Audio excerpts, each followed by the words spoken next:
Okay, I'm now going to work through this example. This is a case where, or a situation where we can apply Bayes' theorem, Bayes' rule, and we actually we have all of the parameters that we need to do it. We don't have to guess them or estimate them. And there's situations like this certainly do exist. So this is about an industrial test, okay?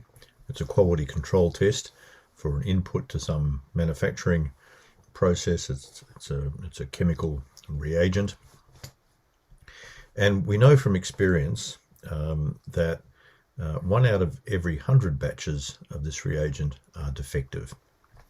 And they have to go through some special treatment before they're used in the manufacturing process. So when they're delivered, there's an initial screening test done for the defect. And the screening test is well understood. It's known that if a batch actually is defective, then the test will detect that fact 80% of the time. It'll give a positive result. But 9.6% of the time, the test will incorrectly identify acceptable batches of the reagent as defective. You'll get false positives. So the question here is, if a batch of the reagent, WEC479, is flagged as defective by the screening test, what's the probability that it actually is defective? So the first thing you do in a situation like this is you ask yourself, what's the hypothesis? And we can state it simply as a batch of reagent, WEC479, is defective. And we have a prior probability for this. So the prior probability is that 1 out of every 100 batches is defective. Okay, so we know with a degree of confidence the prior probability. So that's a good thing. Now we can convert that to odds. So we've seen how to do that. Odds is the probability of something being true or something happening divided by the probability of it not being true or not happening, 1 minus the probability.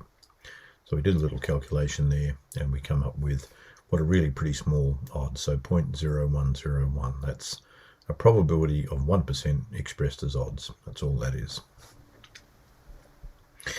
Now, the next question is, what's the new evidence?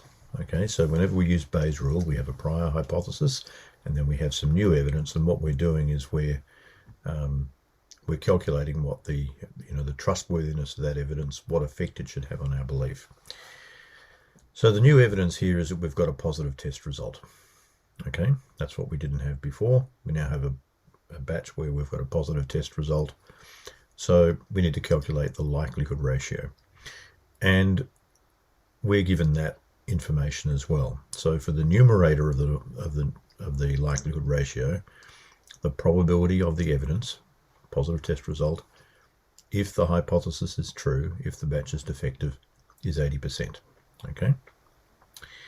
And similarly for the denominator of the likelihood ratio, the probability of the evidence, the test result, if the hypothesis is false, and we're given that 9.6%. So the likelihood ratio is just 80%, 0.8, divided by 9.6%, 0.96. And so that gives us a likelihood ratio of 8.33. Now, I've got here a widely used sort of rule of thumb for interpreting likelihood ratios. They're sometimes also called Bayes factors. And this is it here. So a Bayes factor, or a likelihood ratio of 1, of exactly 1, means that the evidence should have no effect on our belief. Okay, make no change from the prior probability to the posterior probability. And according to this rule of thumb, between 1 and 3.2, it's not worth more than a bare mention. 3.2 to 10 is substantial evidence. 10 to 100 is strong evidence, and greater than 100 is described as decisive. Basically, for all practical purposes, would leave you without any doubt. about the truth of the hypothesis. So, a positive, according to this kind of scheme of things, the likelihood ratio we got was 8.33, so that's in the substantial range. So we have substantial evidence that there's a defect. Now, we have the prior odds and the likelihood ratio. Sorry, that should be 0.1 there. And the likelihood ratio, so we can calculate the posterior odds and the probability that the hypothesis is true based on the new evidence. So you remember, all we do is we multiply the prior odds of the hypothesis being true by the likelihood ratio, and that gives us the posterior odds. So we do that calculation in the first line here. So O2 is 0.1, the prior odds, multiplied by the likelihood ratio, and we come back with posterior odds of 0.0842. And then in the next long line, we convert the posterior odds back to a probability. Okay, so the formula there is odds over 1 plus odds. So the posterior probability P2 is O2 over 1 plus O2. And then we do the numbers there, and we come out with 7.76%.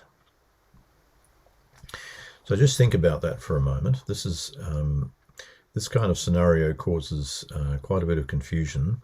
People are not used to thinking about things in this way. What people tend to focus on is the probability of the evidence if the hypothesis is true, which in this case is 80%. So people will sort of read this quickly and think about this, or they'll be told about it, and they'll be told that the test, if the stuff is defective, then 80% of the time this test will detect it, and that's the bit that sticks in their heads.